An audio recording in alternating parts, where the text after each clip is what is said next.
अस्सलाम वालेकुम नाज़रीन, बहरान टीवी में भली कार मां मुबशर सोलंगी। सबका पहिरीं एक नज़र हेडलाइन ते। वज़ीर आज़म शहबाज शरीफ चयो आहे त दहशतगर्दी जो नओं ख़तरो अफ़गानिस्तान मां उभरी रहियो आहे। आलमी बिरादरी अफ़गान हुकूमत मथां दबाव विझे 2025 खे अमन जो आलमी साल करार ॾियणु सुठो समर आहे।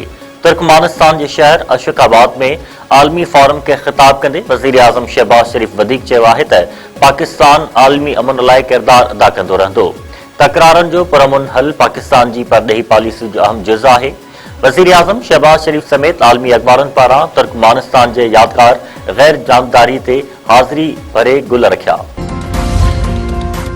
पीपी चेयरमैन बिलावल भुट्टो ज़रदारी चयो आहे त मुल्की सालिमत ख़िलाफ़ कम कंदड़नि खे सख़्तीअ सां मुंहुं ॾियणो पवंदो। समूरियूं सियासी पार्टियूं पंहिंजे दायरे में रही सियासत कनि। गवर्नर हाउस पंजाब में मीडिया सां ॻाल्हाईंदे बिलावल भुट्टो ज़रदारी वधीक चयो त पीपल्स पार्टी हिकु जमहूरी सियासी जमायत आहे जंहिं अवामी ख़िदमत जो बार खंयो आहे।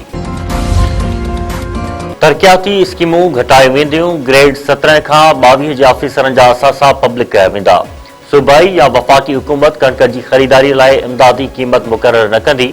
पाकिस्तान कर्ज़ प्रोग्राम लाइ IMF जूं 23 शर्तूं मञी वरितियूं।